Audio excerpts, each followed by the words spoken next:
এই যে ইনশাআল্লাহ বললেন আজকের মাহফিল সফল।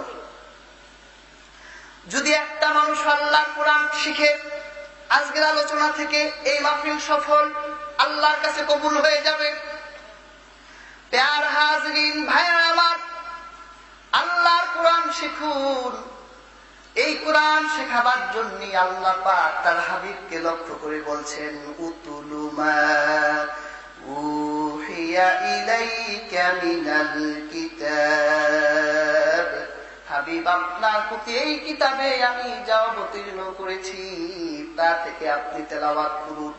ওয়া আকিমিস সালাহ ইন্নাস সালাতা তানহা আনিল ফাহশাই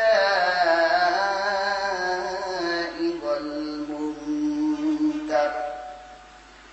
এরপর আল্লাহ বলেন, আপনি নামাজ প্রতিষ্ঠা করুন। আপনি যদি আল্লাহকে প্রশ্ন করেন যে আল্লাহ, নামাজ প্রতিষ্ঠা করলে উপকার কি? আল্লাহ বলে, নামাজ মানুষকে অশালীন মন্দ কাজ থেকে ফিরিয়ে রাখে। সুবহানাল্লাহ। মন্দ কাজ, অশ্লীল কাজ থেকে মানুষকে ফেরাবার জন্য আমাদের গণপ্রজাতন্ত্রী সরকারও কিন্তু কোন ব্যবস্থা করে নাই। ব্যবস্থা কম করছে? বাহিনী তো কম নাই। পুলিশ বাহিনী, র্যাব বাহিনী, সেনাবাহিনী, বাহিনীর কম না, কিন্তু মন্দ কাজ কমেও না। কথা ঠিক কিনা? তাদের হাতে অস্ত্র আছে, তারপরে মন্দ কাজ কমে না। আর আল্লাহ পাক এমন একটা থিওরি দিলেন যে থিওরির মধ্যে কোনো অস্ত্র নাই। আল্লাহ বলে, নামাজ পড়, মন্দ কেউ করবে না। সুবহানাল্লাহ বললেন না?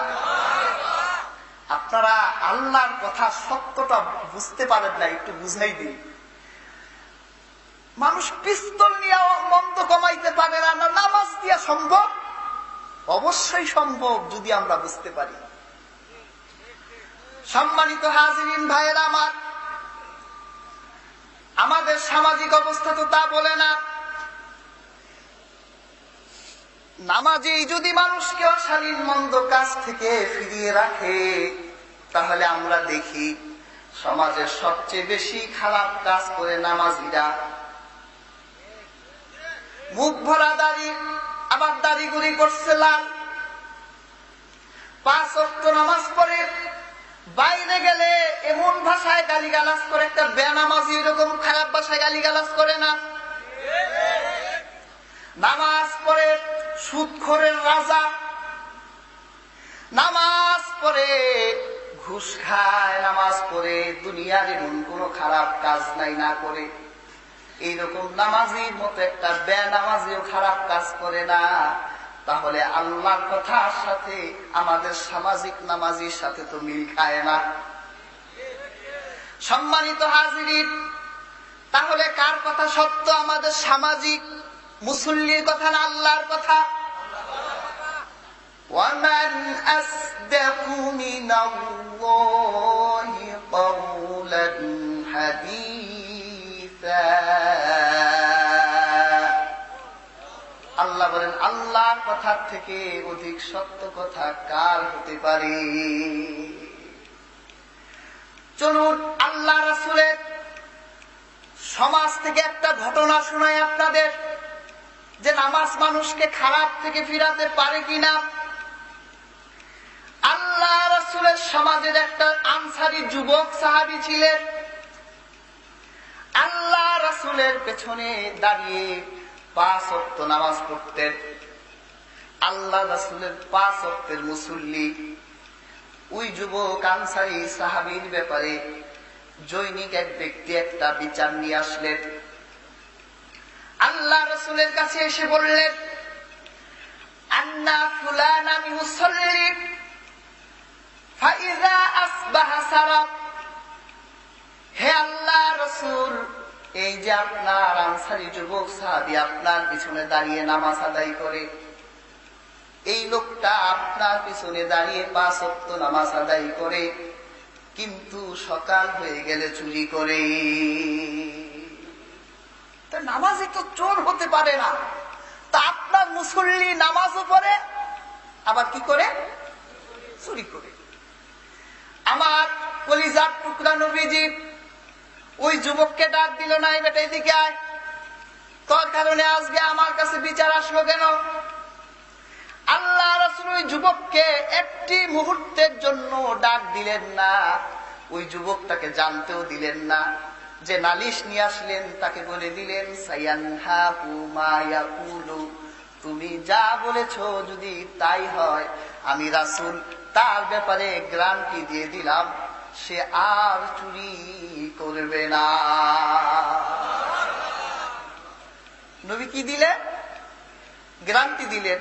কাকে দিলেন? যে নামাজও পড়ে, চুরিও করে। দেখুন, আপনারা প্রশ্ন করতে পারেন যে হুজুর, রাসূলুল্লাহ যদি তার যুবকের ব্যাপারে গ্যারান্টি দিতে পারে, তা আমার নামাজ সমাজের যে নামাজি আছে নামাজ পড়ে আবারও সুদ খায়, তা আপনি একটা গ্যারান্টি দেন তো। আমার তো বুকে এত সাহস নাই, আমি ওই গ্যারান্টি দিয়ে মাইর খাবো আপনাদের রাতে। পরের দিন তাই ঈশা দিবেন না, মায়ের যে হুজুর ঠিক তো হইল না, ও তার বেড়ে গেছে। তা আল্লাহ রাসূল কেন দিলেন আর আমরা কেন দিতে পারি না? আল্লাহ রাসূল এই কারণে তার যুবকের ব্যাপারে গ্যারান্টি দিয়েছিলেন।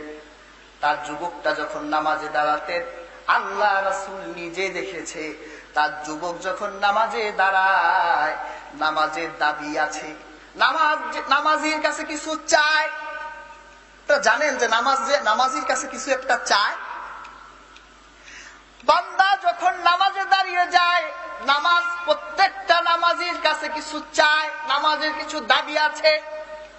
যদি কোনো ব্যক্তি নামাজের চাওয়া পূর্ণ করে নামাজ আদায় করে, নামাজের দাবি পূর্ণ করে নামাজ আদায় করে, তাহলে ওই নামাজি কোনো অন্যায় অশালীন কাজ করতে পারবে না। আল্লাহ রাসূল দেখেছেন তার সমাজের যুবকটা যখন নামাজে দাঁড়িয়ে যায়, নামাজের দাবি পূর্ণ করে, নামাজের হক আদায় করে নামাজ আদায় করে, আর যে ব্যক্তি নামাজের দাবি পূর্ণ করে নামাজ আদায় করে, তার নামাজ কোনোদিন তাকে অন্যায় কাজে নিতে পারবে না। তাহলে সেই নামাজের কিছু দাবি আপনাদেরকে আমি বলবো। নামাজের প্রথম দাবি হলো, খেয়াল করে, নামাজের প্রথম দাবি হলো হালাল খাওয়া। কি খাওয়া? এই দাবিতে তো অনেকে আমরা ধরা খেয়ে গেলাম, খাইছি না? যা শরীরে এক লোকমা হারাম খাবার ঢুকে যায় ইচ্ছাকৃত ভাবে, তার ইবাদত আল্লাহ পাক 40 দিন পর্যন্ত কবুল করে না। কত লোকমা খাইলেন হিসাব তো রাখেন নাই। আর আমার আবু বকর অজানা সত্ত্বে হারাম খেয়েছিলেন গণকের পয়সা গণনা করে, তার খাদিম, তার কৃতদাস কিছু পয়সা পেয়েছিলেন, আর সেই পয়সা দিয়ে তার